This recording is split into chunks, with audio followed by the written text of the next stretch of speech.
Dr. Prudence Hall, thank you so much for being with me today.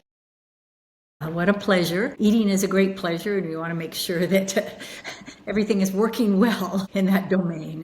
Exactly. So I appreciate you being here because so many women in the 40s, 50s, and 60s are dealing with hormonal changes. And menopause is a really hot topic. But what's interesting to me is if we're in this space and we're working with women in this age group, it seems like it's everywhere. And we feel like, well, how could people not know what's going on right now? But there are so many women that really don't have any idea what's happening to their bodies. And I would love for you to, before we even get into all of that, let's start with you and your background because you are really more as a gynecological surgeon on one side of medicine, but you're really more on an integrative side now. So can you tell me what was the passion that shifted you over to a more holistic side?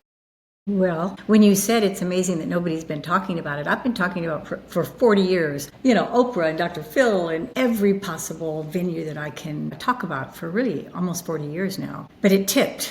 You're absolutely right, Kim. It tipped. And everybody is now very, very interested. Thank God in menopause. So I graduated from USC, which is a residency in gynecology and obstetrics. And as an obstetrics and gynecologist, obstetrician and gynecologist, we learned how to do surgery and how to do deliveries.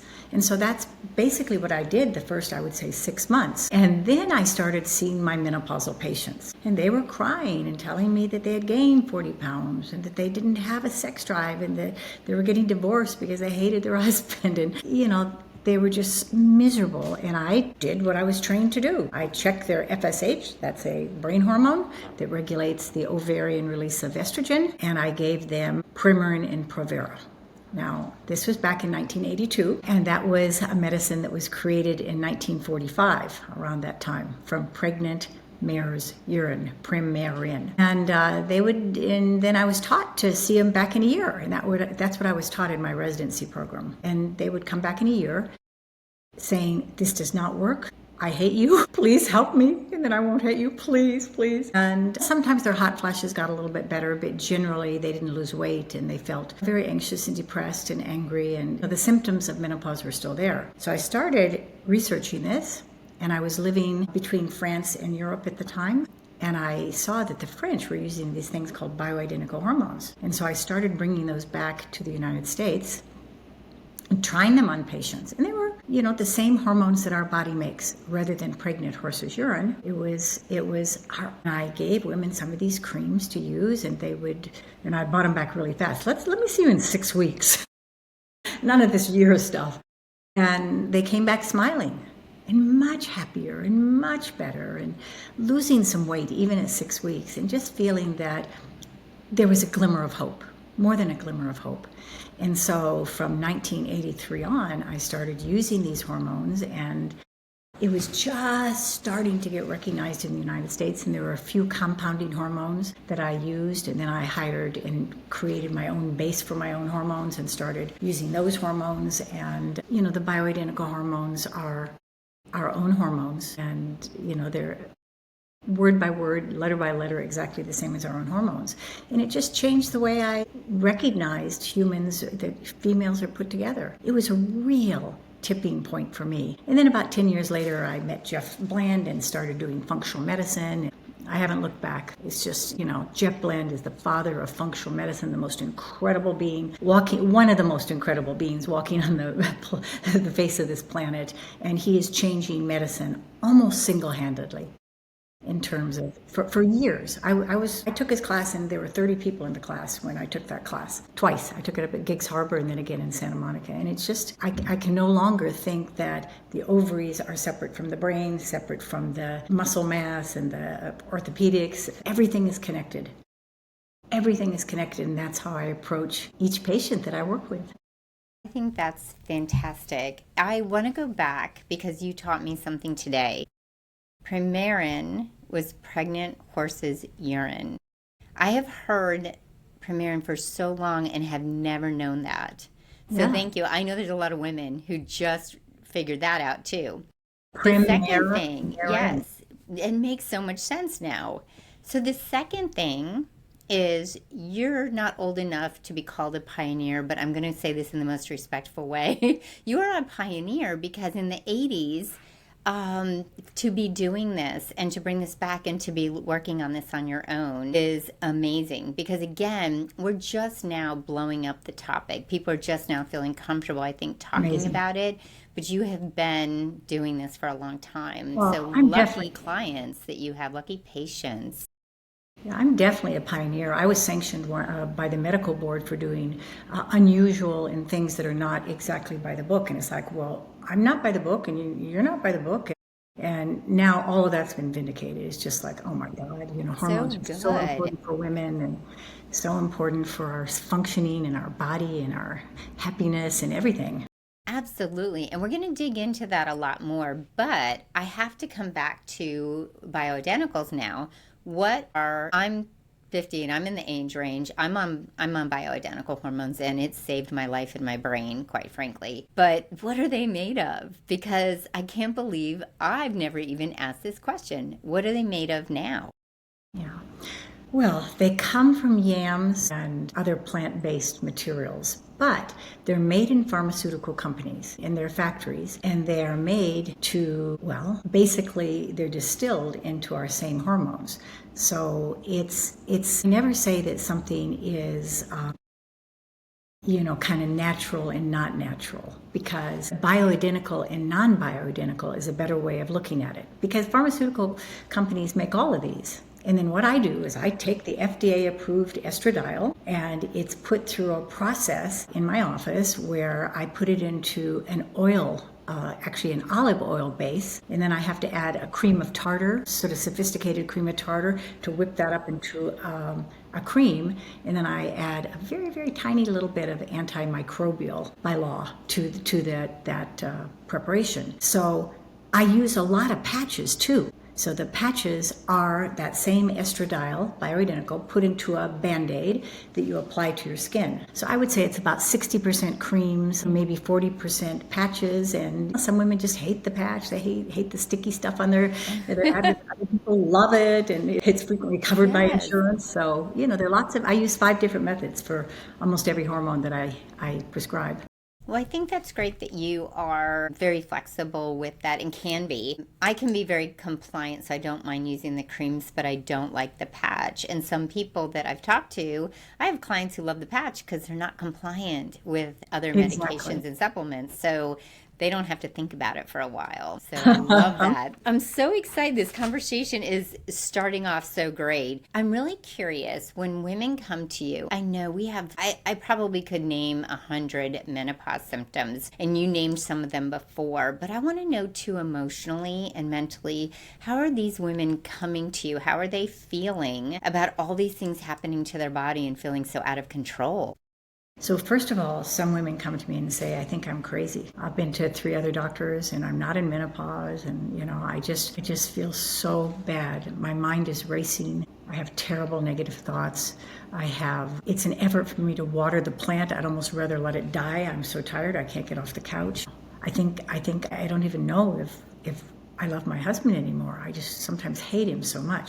So they're confused. They feel hopeless. They feel ashamed because they feel it's their fault. They also feel like it's dirty somehow, that talking about menopause is not a valid topic to discuss. Now, I work around the world, and when I was in Israel before the war, I had a little clinic there that I had. And I had conversations with some of the top doctors in Israel, and they said, well, my friends have never talked about that. I've never mentioned that with a patient, menopause. Are you sure that this is important, that this is actually bothering women? And so that's closed. Now, it's starting to open. But it was just closed. They had no idea that women were suffering from menopause. And so in the United States, we're definitely ahead of that.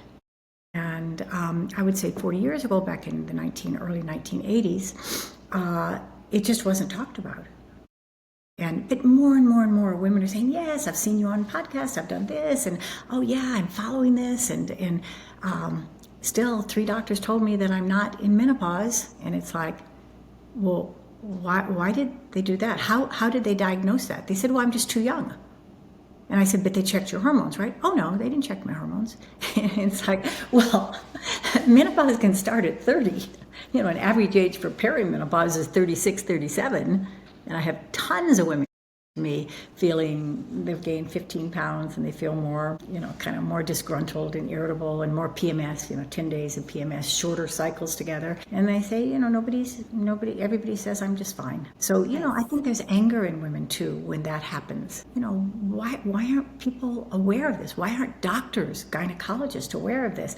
And I say, look, I wasn't aware of it either until I really started seeing the suffering that women experience. And I was not taught this in my residency. Now that was, 1982, I graduated from my residency. I said it takes about 25 years to bring in the newest data and confirmed information into the practice of medicine. I said, shoot. That's okay. We are human on a human podcast. It's on silent. They clearly want, this is a psychic intelligence coming through. There you go. There you go. Well, they should have seen that you were in the middle of a podcast. You're right. You're right. I don't think that's a real sign. That's really funny. I am so thankful that you mentioned those things that you mentioned, the anxiety, the anger, the raginess, the feelings of feeling crazy. And there's so many things that are happening and women do blame themselves. So for them to hear this from you, a doctor, and who's been in this for so long, and that's amazing to me that the 25-year lag, but it makes sense. It makes sense. We find out all these things and we do question, where has this been? But it is what it is, and we're learning now, and I'm excited. I have women that I work with on their emotional eating, and they have been put on things when they go to the doctor, like antidepressants, the birth control pill, and they aren't being tested. They're being looked at symptomatically, and if they don't seem to have a lot of symptoms, I'm hearing them say their doctors are not taking, like you said, they're not testing them to make sure. And so I'm curious about that. Let's talk about the age ranges, because not only do I hear women say they're not getting tested when they think they're starting perimenopause or getting close or in it, but I also hear women at this stage in postmenopausal years who are saying, my doctor says it's too late to go on hormone therapy. So what are your thoughts on that? I have some pretty definite thoughts on Love that. it. So first of all, perimenopause is generally missed. And so women come in with more depression and anger and fatigue, and they're put on things like Adderall to make their brain work better and to give them more energy, or antidepressants. They're also put a lot on Ozempic, which I'm not against these drugs, these GLP-1 drugs, but at the same time, that's not getting to the core root cause of what's happening. So what is actually happening is that as estradiol levels fall, a whole lot of other things rise. And what rises is inflammation and high LDL and high blood sugar and high stress. So that woman who's maybe 36 or 37 has undergone radical changes in her metabolism. And it's time to check, always. I don't care if women are 20. And I have a lot to say about the birth control pill, but whatever age she's at, this should be part of the normal kind of blood tests that are done. Testosterone for men, a quick look at the adrenals with the DHEAS and cortisol. We should, thyroid should always be looked at. These are important systems that make the body go. And just to sort of look at a patient and say, well, I think you're okay, it's not medicine. That's more a witch doctor or something. Some doctors are very intuitive, and I love that when we use our intuition also to approach, anyone that we're helping. But, measuring levels are absolutely critical. So what happened with me in my career with the birth control pill is that young women, this is the first year that I'm out of practice, where I was doing surgeries and saving lives and just horrible stuff was happening. So here I am in this nice private practice, and these young girls would come in and say, I feel tired, I'm depressed, Prudence, I gained 10 pounds, what am I going to do? And I would not connect the birth control pill with those symptoms. And I said, well, let's just check your hormones and see. Because, I'd been checking women's hormones for 6 months. And so I checked their hormones, and their estradiol levels are I still do it, are extremely low. They're low like menopausal women's hormones. So I would look at these birth control pill labs and it's like, oh my God, she's in menopause at 18.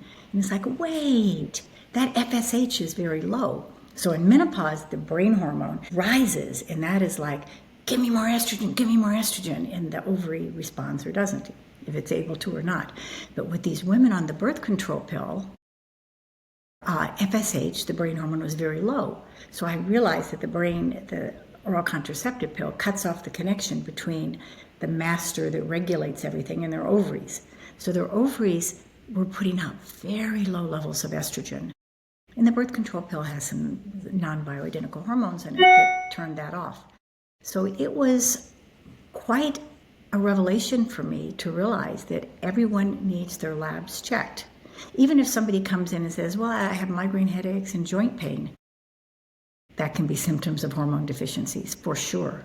Low thyroid, low adrenals, minimally low estrogen or maximally low estrogen. So I'm always saying, let's take you off the pill. Let's put you on a different method of birth control, either very, very natural or maybe the Paragard IUD that doesn't change the hormones, or, there are all kinds of new methods out now that work. And women come back to me in 3 months and say, I'm a new person. I need to get off this antidepressant. I'm running around laughing. And, then I wean them off the antidepressant and send them back to the psychiatrist to try to take them off of their brain stimulating medications. Yes. That's so powerful, though, because birth control was just so easily given, and any young woman who had bad periods, who had bad skin, who had, all the different reasons. Obviously, there's the sex factor, but still, it really is changing their whole makeup. And thank you for explaining FSH. I appreciate that.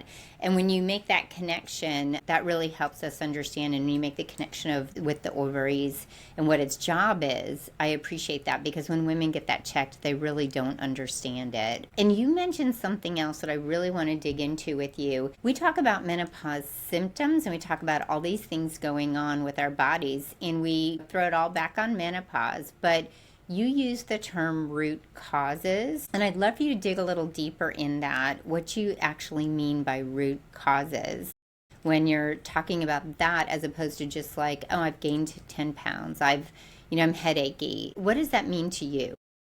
I missed that word. I heard reproduce, but I know you're not saying that. Root causes. Oh, root core causes. Yes, yeah. Root core causes. That should be one word, definitely. So when I look, for example, just to address eating and weight gain, when I look at that, I say, well, what's causing that? And what's causing that could be low thyroid. It could be perimenopause or menopause. It could be low adrenal stress hormones, and those little glands are the adrenal stress, just about the size of the ovaries. They sit on top of the kidneys. So when people are very stressed, when those hormones are high or low, that can cause you to gain weight. Then I look at lifestyle. Well, cravings for sugar, cravings for carbohydrates, lack of exercise, lack of sleep. If you want to maintain your weight, you need 8 hours of sleep. I personally sleep 9 every night. So I look at that, and then I look at, well, what's going on up here? What are the beliefs that person is holding, and what could be the trauma that is behind some of those beliefs, and how has that trauma, kind of like the Grand Canyon, forged this deep kind of groove in that person's personality and how they respond to things. So those are core root causes that increase obesity or weight gain. So same with heart disease, high stress, high inflammation, poor eating, lack of exercise. Genetics is 10% of diseases that we acquire. 90% is lifestyle and what's going on inside of our body, not that which is genetically programmed. But genes, 10%. Some genes are more penetrated and arise and are expressed more than other genes. So same thing with, you name a disease, I'll tell you the root causes, Kim. Yes, I love that, because the 10% is really a wonderful thing to know too, because I think it's very easy for people to say, my mother had diabetes, so I'll have diabetes. My mother had this, my father had this. And when we really look at that feels like a lack of control. But when we really look at what we can do with our lifestyle, the control really is there. So when you're working with someone on, let's start with food, diet, the diet that you would love to have them employ. I love how you connected beliefs and trauma and some of the underlying things. Are some of those things causing them to not be able to make those habit changes, those deeper issues, not just the hormones, not just the thyroid? Absolutely. I think that the brain and our thoughts, create our emotions. So we have a thought, it creates the emotion, and the emotions create what is here in reality. And that's been known for forever. I mean, one of the leaders in that field now is Joe Dispenza, currently. A wonderful, wonderful, wonderful person. But, I know that this is true. Now, what creates our thoughts? People tell me, well, I can't control my thoughts. Well, okay, that's the hormones, the trauma. So if someone has been raised in an unsafe environment, they're going to walk around thinking, somebody might get me, I better be careful, I better watch, and then that creates the feeling of continual kind of monitoring and fearfulness, those emotions, which creates, you raise stress, you're going to raise ghrelin levels that increases your appetite. So you're going to gain weight due to that stress and that worry. So a wonderful trauma healer is Hazel Carter. So I refer a lot to her. And I actually, before I referred, because I thought, oh, okay, trauma healer, this could be a little, and I went to her and she said, well, we talked, what trauma have you had? And I said, oh, I don't think I've had any, Hazel. I worked with her for an entire year resolving trauma, and it just felt like, I'm so light. I'm so non-reactive. Life is so good. So that's so great. The word non-reactive is also so good, because I think that when we do carry those things around, things from our past or the lies that we believe about ourselves, we are much more reactive.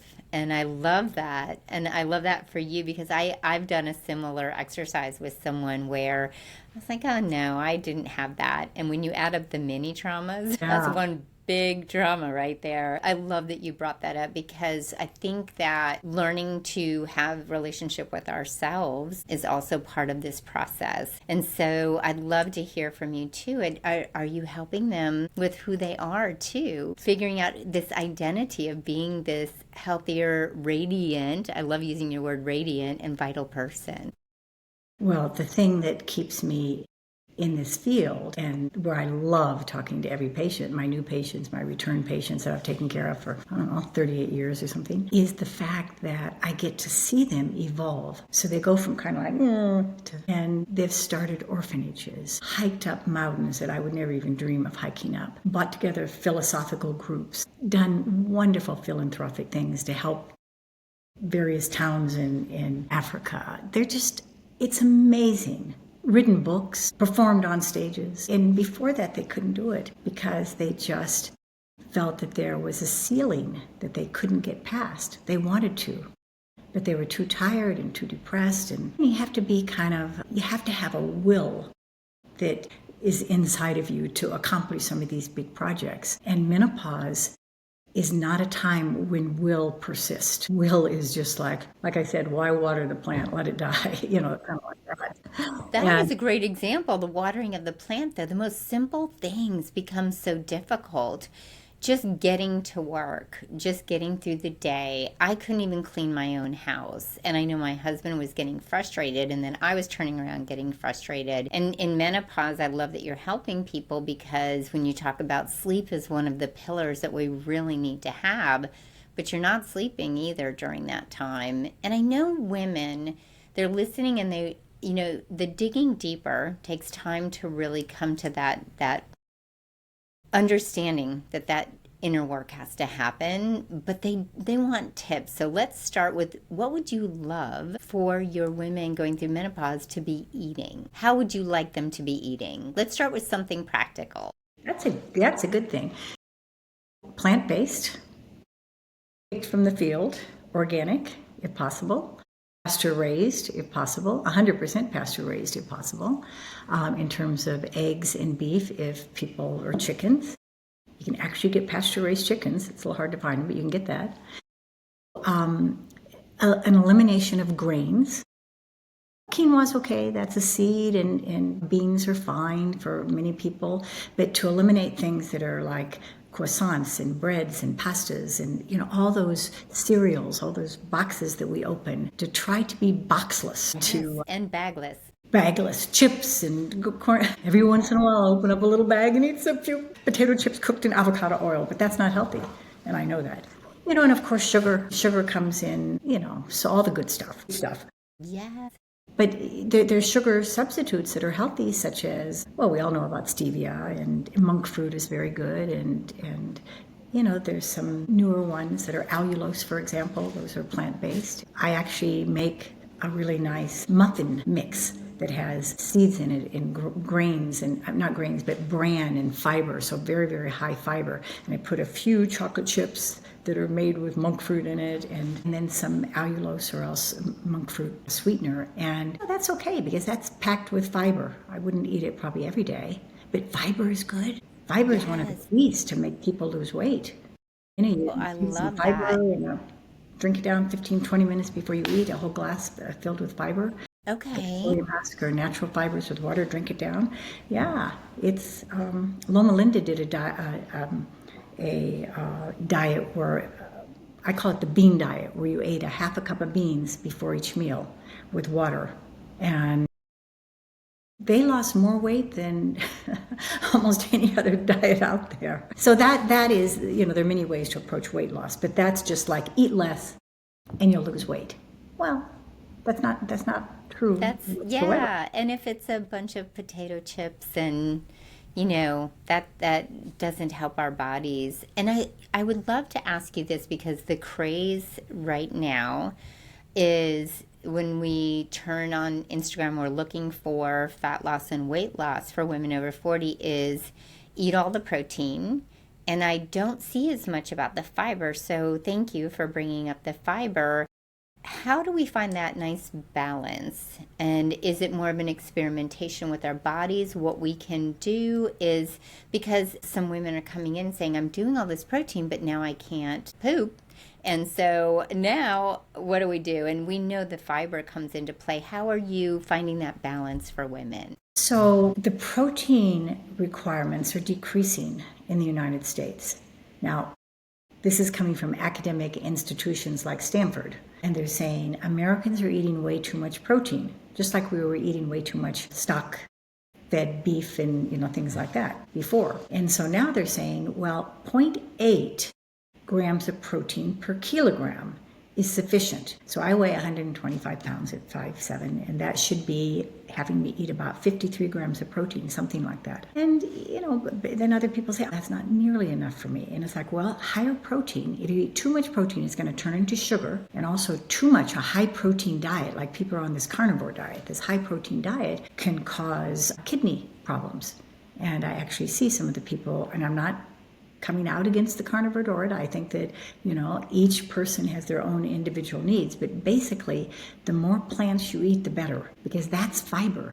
For example, a half a cup of beans has 6 grams of fiber, if I recall correctly. I'm not sure about that, but I think it's 6 grams in black beans. So that's one of the reasons why this Loma Linda bean diet worked, was increasing the fiber. So if somebody is constipated, they aren't eating enough plants. So that would be salads, broccoli, kale.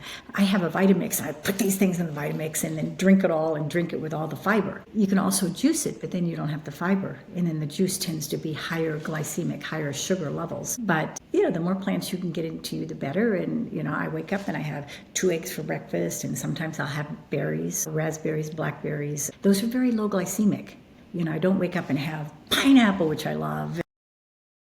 We have the same breakfast. Blueberries and eggs was my breakfast today. I love that. And thank you for sharing that about the protein, because I think we are fed that. And, social media is a wonderful thing. We're out there. We're able to share what we do. And we're able to talk to women, but...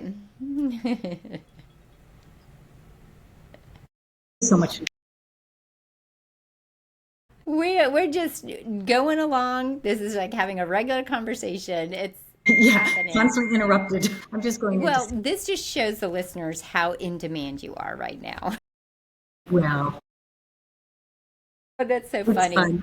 But going back to the protein, I mean, maybe let's say it's a gram. Let's say it's a gram per kilogram, and maybe 1.2 grams per kilogram. You know, and if you eat pasture raised chicken and wild fish, don't eat farm fish, guys.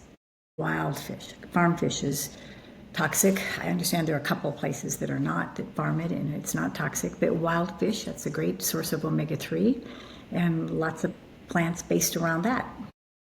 And it seems simple, but it's not easy for people. Because even though it's simple, it's not easy for people to implement when they've been used to eating a certain way and changing what they've done. Their microbiome and their brain are still used to these sugars. And before we move on, because I do want to talk about exercise and movement, can we also talk just a little bit about, you mentioned the sugar, the importance of understanding what's going on with their blood sugar when they're eating too, because I know you've mentioned that before. So I prescribe a lot of continuous glucose monitors, the Abbott Freestyle 3, where you can just download the app, you look at your phone, and it'll tell you in that moment when you look, and it's continuously giving you your blood sugar all day long, the glucose is X. So things that raise that blood sugar will be potatoes, rice, pasta, cereals, obviously sugar, chips, and it's a little different for each person. Sometimes people will say, oh yes, wine does not affect my glucose at all. I've heard that quite a bit actually. And other people will say, well, I can't have a glass of wine because my blood sugar goes through the roof. So a margarita for sure is going to raise your blood sugar. Yeah, all that mixer is so sugary. Yeah. Although I guess if you would squeeze the limes and not Maybe that would work. I was the that sugar. person with the wine. I literally had to quit drinking when I went through menopause. So that's interesting. You know what's really funny too is I found out, healthy. Everybody thought oatmeal was healthy, right? Oatmeal is great. I had my little bit of banana and walnut on there and the oatmeal. And I just had the glucometer, a little pricked my finger and checked it out. What that did to me was like having a Snickers bar. And so that's why I love that you mentioned that. I want people to be aware of what's happening to them.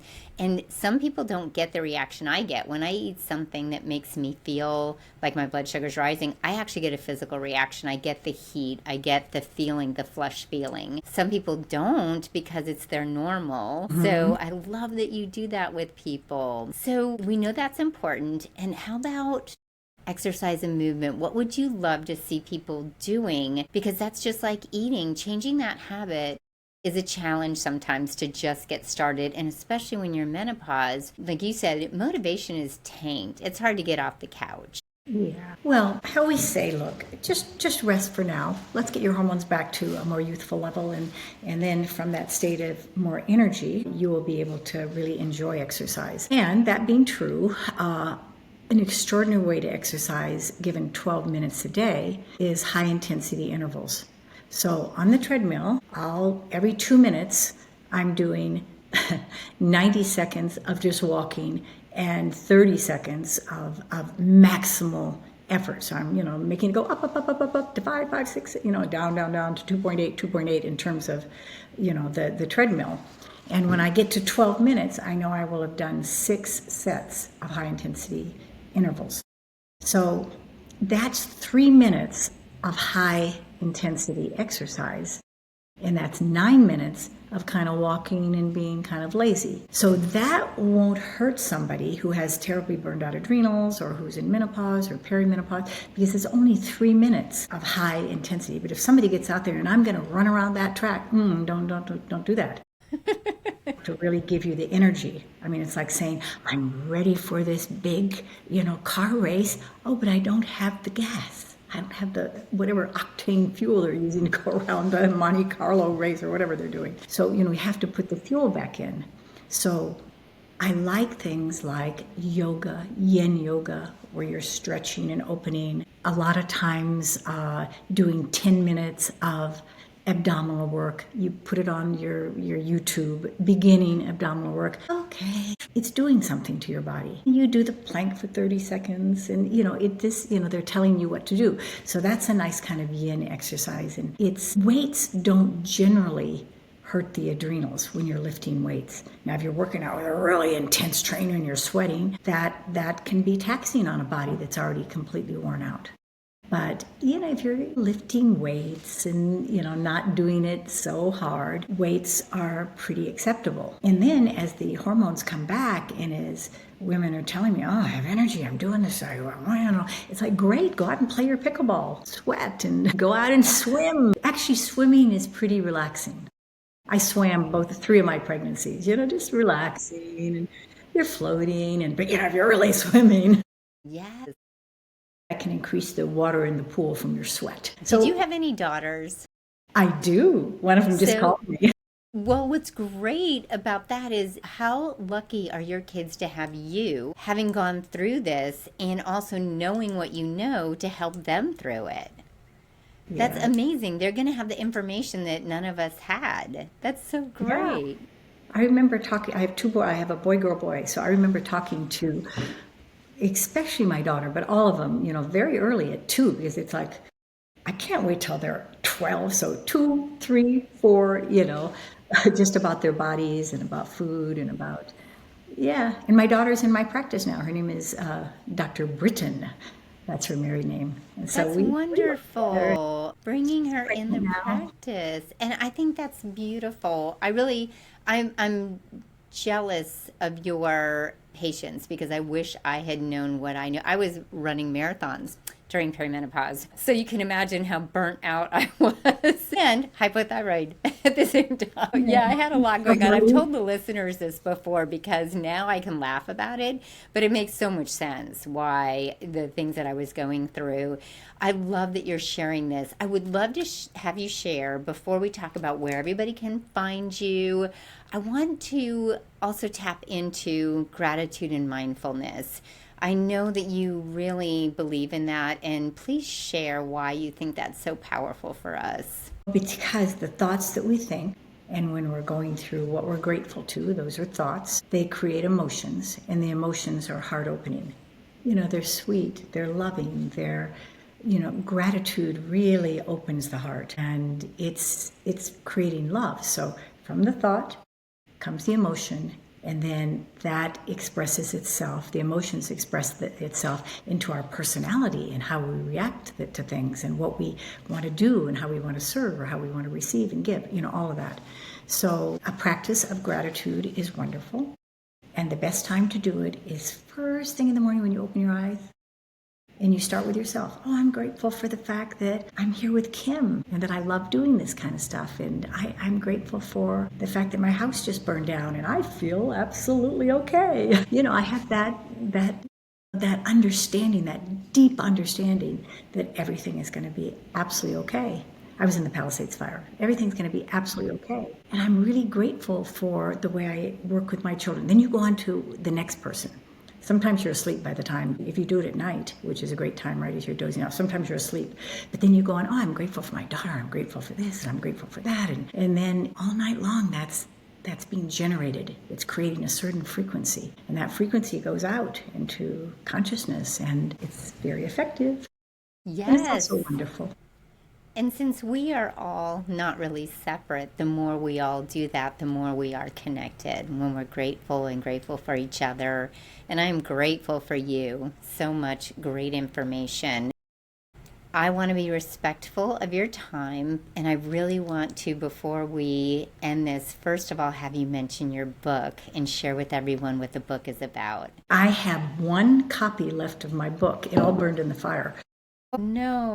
Here's the copy. But my son-in-law said, Prudence, I know you lost about 400 books, so here are the first 4 books to start your collection. And he gave me my book back. Well, that's amazing. Radiant Again and Forever. That's a beautiful story, and I'm so sorry you went through that. Oh, it's okay. That's our little planet burping. Fires, floods, tsunamis, volcanoes, it's just, it's what happens here. It's a beautiful planet. And your perspective's beautiful. But yes, share about go to my website. It's free. I mean, I won't send you the copy. We don't have copies now, but you can download it to your email. Suzanne Summers wrote the foreword, and, I loved Suzanne. I still love her very, very much. But she said, Prudence, you have to write this book. because I'd been in a number of her books and she'd interviewed me and all kinds of things. And it's like, oh, Susanna, I'm so busy. And she said, no, you have to write the book. And she said, each chapter is a different patient. So I started thinking about it, and it's like, okay, I know the menopause patient I'm going to choose. And she said, and then you bring them into your consult room and they can sit and listen to the conversation and they'll see themselves. Suzanne was brilliant. They'll see themselves in that consult. So birth control pills, sexuality, perimenopause, menopause, low thyroid, low adrenals. And then the last 3 chapters are the inspiring things that women have done, once their hormones are together and once they're back. And so, just go online, thehallcenter.com. Yes. And I highly recommend it. I downloaded. I'm not finished, but I downloaded it also.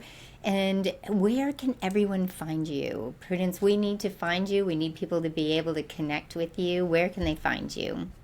Well, you can go to thehallcenter.com. That's my website. And also Dr. Prudence Hall, MD, but probably thehallcenter.com is easiest. And you can make an appointment online, or else you just call us. You just call us, and I see about 2 to 3 new patients a day, and I'm busy.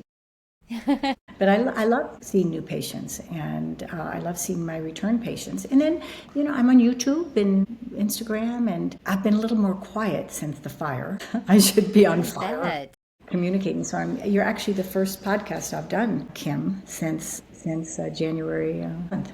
I'm honored. I am Yes, I'm so happy honored. to be here with you. We might have to do a part 2 on aging. I really think we might have to have another part, because I have so much more to ask you. Dr. Prudence. Thank you. I'm so blessed to have you here today, and I'm very grateful for you. Your compassion for your patients is very clear. You are so intelligent, and you have done so much work to really dig deep with people. So I just want to let you know I appreciate you being here today. Thank you so much. Thank you, Kim. It's really I'm glad to be back in the saddle here again, teaching and talking, and because I love that. I absolutely love that. So thank you for this wonderful invitation and time to be together and to talk. Yeah, we didn't even talk about ghrelin and leptin and how ghrelin's increased it with stress in menopause, and that makes you gain weight. Yes, and it makes you want to eat more. Absolutely. Yes, we will have to do this again. And for everyone else out there, please make sure you nourish your entire life and give yourself grace today.